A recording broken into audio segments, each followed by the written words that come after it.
Tu traverses la dépression ou ton proche en souffre et tu ne sais plus comment l'aider? Alors tu es au bon endroit. Bienvenue à toi sur le podcast Raconte-moi ta dépression et sur cette nouvelle série Mieux vivre la dépression au quotidien. Moi, c'est Manuela, ancienne dépressive devenue thérapeute. Ici, je te partage mes meilleurs conseils, simples et concrets, pour toi qui vis la dépression et pour toi, cher proche, qui veut soutenir sans t'épuiser. Alors, installe-toi confortablement ou monte le son dans ta voiture et c'est parti pour l'épisode du jour. Nous sommes le 19 septembre. Bienvenue à toi dans l'épisode du jour. Le thème, pourquoi as-tu quitté la maison? C'est une question qui est forte, n'est-ce pas? Je me suis promise dans ce podcast qu'il n'y aurait pas de tabou. Et forcément, je ne pouvais pas faire une trentaine d'épisodes sans parler des réelles problématiques que peuvent rencontrer un proche, un aidant, un conjoint d'une personne qui est en dépression. Et cette problématique, c'est de voir son partenaire, sa moitié, son enfant, son conjoint quitter le foyer. Qu'est-ce que ça veut dire? Est-ce que mon partenaire quitte le foyer parce que notre relation est finie? Est-ce que mon partenaire quitte le foyer parce que la dépression est trop présente? Qu'est-ce que je dois comprendre?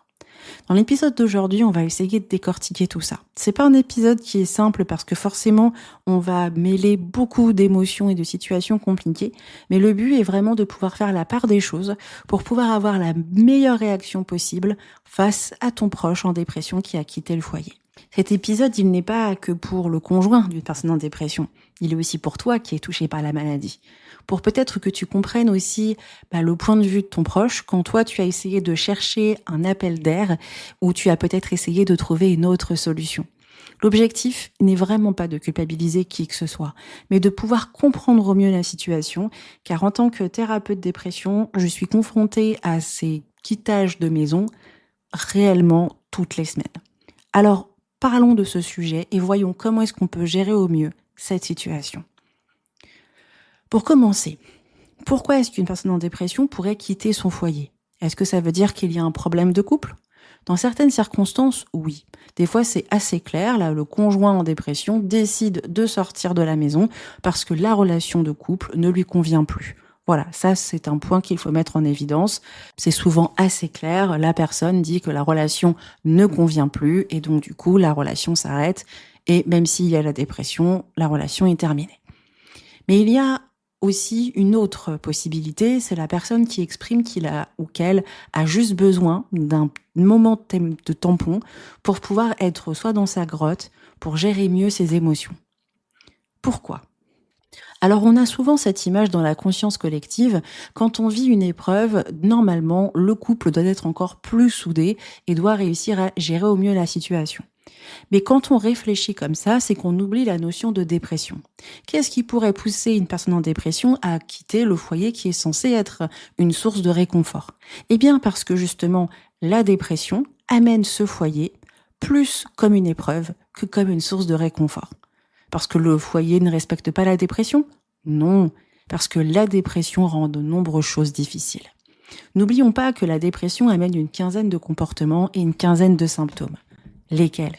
Pour commencer, les idées négatives permanentes qui amènent des ruminations.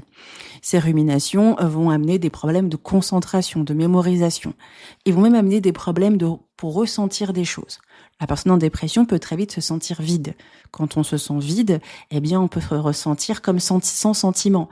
Et on peut regarder son partenaire, qu'on a aimé peut-être pendant 15, 20 ans, 10 ans, 30 ans, et se dire, est-ce que je t'aime toujours? Et quand dans la société on a validé que si on n'a plus de sentiments c'est fini, ça peut faire peur. Ensuite il y a aussi l'anédonie, parce que quand on n'a plus de sentiments, on se dit je vais essayer de faire des choses comme avant pour relancer la flamme. L'anédonie empêche de ressentir du plaisir. Forcément, ça va amener de la dévalorisation qui est un symptôme de la dépression. Si j'ai pas de sentiments, si je ressens rien du tout, c'est que je ne sers à rien et la dévalorisation va être encore plus forte. Bien sûr, tout cela, ce vide, cette apathie amène ce manque d'élan et de tendresse vers le partenaire. Alors quand il y a moins de tendresse, qu'il y a moins d'élan et aussi qu'il y a une baisse de libido, forcément on a l'impression qu'on n'apporte plus grand-chose à son conjoint. Et on voit que le conjoint est en demande, ce qui est entièrement normal. Il n'y a rien d'excessif. Le conjoint est un conjoint qui demande de l'amour et de l'affection C'est pas un scoop. Et malheureusement, la personne en dépression se rend bien compte qu'elle n'est pas capable de donner quoi que ce soit. Elle est très irritable, elle a pas envie de faire de bisous, pas envie de faire de câlins, elle arrive pas à se concentrer, elle oublie beaucoup de choses, elle est très indécise, elle se replie sur elle-même. Bref, c'est quelqu'un qui est en souffrance. Et le foyer qui est censé être l'havre de paix, à cause de tous ces symptômes, devient quelque chose qui amène trop de pression, avec un sentiment d'étouffer, voire même un besoin de silence par peur de peser sur les autres.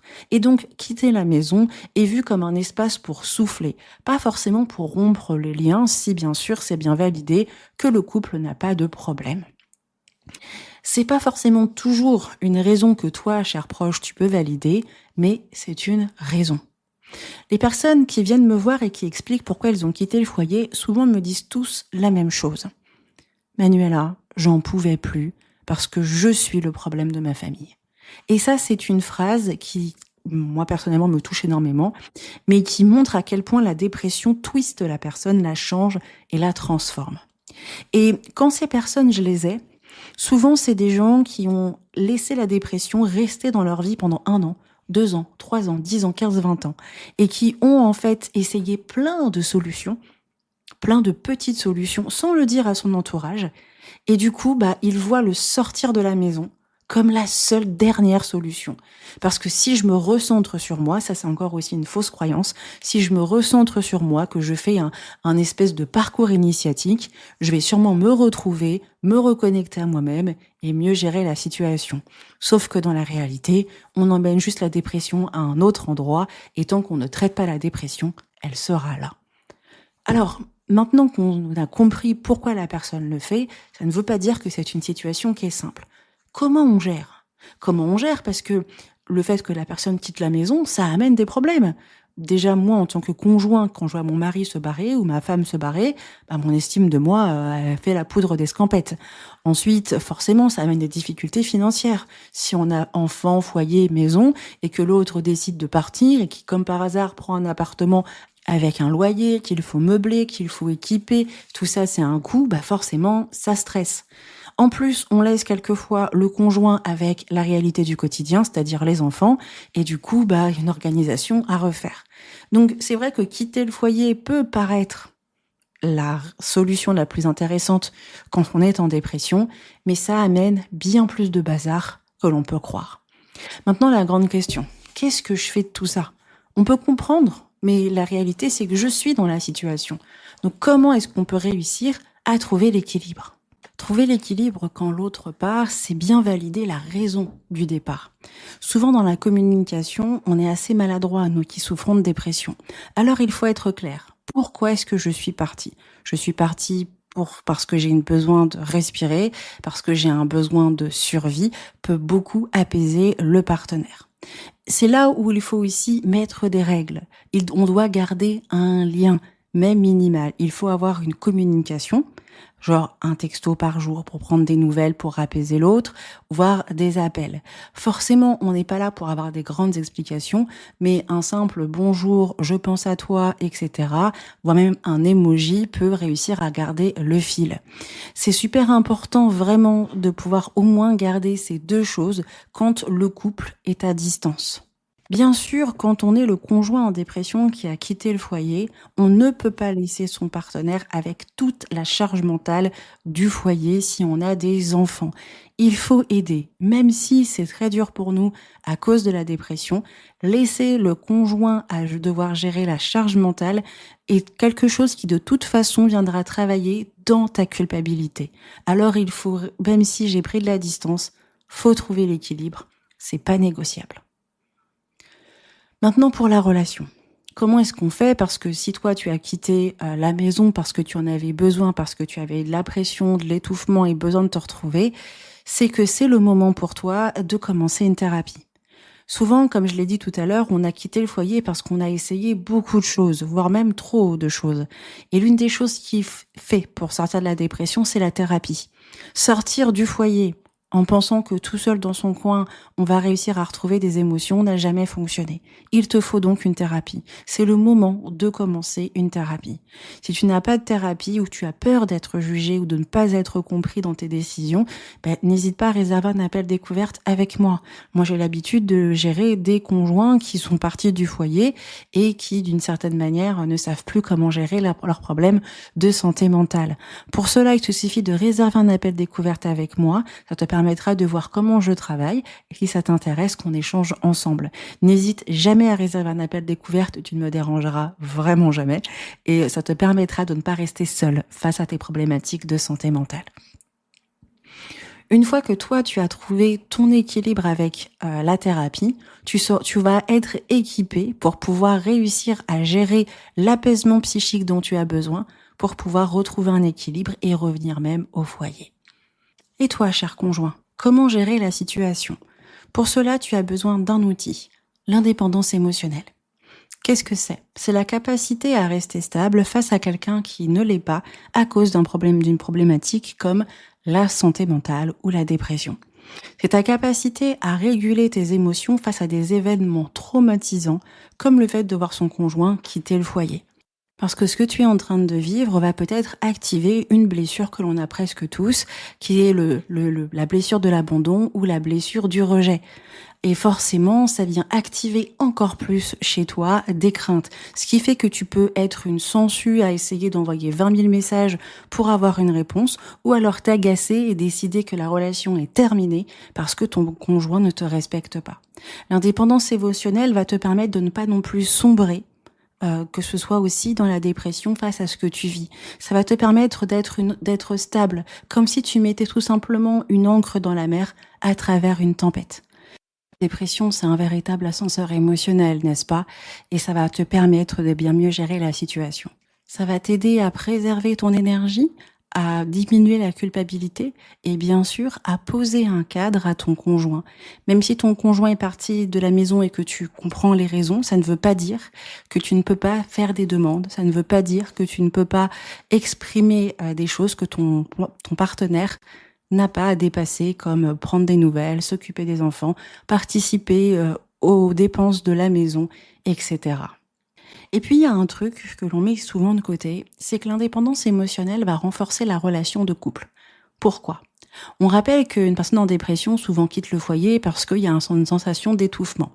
Quand tu as de l'indépendance émotionnelle, que tu sais gérer tes émotions, que tu sais prendre de recul nécessaire, que tu vois ta valeur, ton estime de soi, pas au travers de la manière dont les autres vont tout simplement s'occuper de toi, mais parce que tu te connais et que tu sais ta valeur, eh bien, tu ne vas pas chercher à fusionner avec ton proche. Tu ne vas pas chercher à être accroché à lui ou à elle en permanence. Ainsi, si tu restes accroché, tu alimentes le rejet. Par contre, si tu développes de l'indépendance émotionnelle ou même de l'autonomie émotionnelle, tu redonnes de l'espace sain à ton partenaire qui, justement, c'est ce qu'il est allé chercher en sortant de la baraque. Et du coup, paradoxalement, ça va rapprocher. Et ça, tu verras, ça rapproche vraiment beaucoup. Apprends donc à identifier tes propres besoins. Qu'est-ce que je ressens? Qu'est-ce que j'ai envie? Qu'est-ce qui me fait du bien? Définis tes besoins, définis tes limites. Plus tu te connaîtras, plus tu pourras réussir à tenir debout à côté de ton partenaire, même si certaines de ses décisions ne sont pas forcément simples à vivre et peut-être d'une certaine manière te font souffrir. Je ne suis pas en train de dire que ce comportement-là est à valider, mais c'est des fois des réalités qu'il faut devoir apprendre à dépasser quand on est face à un conjoint qui est en dépression. Si tu veux en apprendre davantage sur l'indépendance émotionnelle et savoir comment est-ce qu'elle peut sauver ton couple face à la dépression, inscris-toi à la masterclass en ligne qui aura lieu le lundi 29 septembre. Elle est entièrement gratuite. Ça te permettra d'en apprendre davantage dessus et voir comment est-ce que tu peux acquérir cette compétence. Le lien est dans les notes de cet épisode. La dépression amène vraiment son lot de difficultés et il peut y arriver que quelquefois, à cause de la souffrance de la maladie, on quitte le foyer. Mais l'un des points les plus importants à retenir de cet épisode, pour toi qui es peut-être parti, prends bien soin de ta santé mentale et n'hésite pas à avoir un thérapeute. Ça va vraiment t'aider à traiter la dépression une bonne fois pour toutes pour retrouver ton équilibre de vie.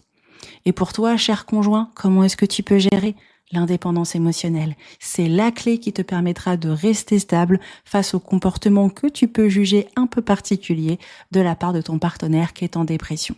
Si chacun travaille ce dont il a besoin, le couple peut retrouver son équilibre et repartir en avant. Merci à toi d'avoir écouté l'épisode de podcast jusqu'au bout. Je suis certaine que l'épisode suivant sera encore plus encourageant que celui-là. Alors je te dis à demain pour ton shot quotidien.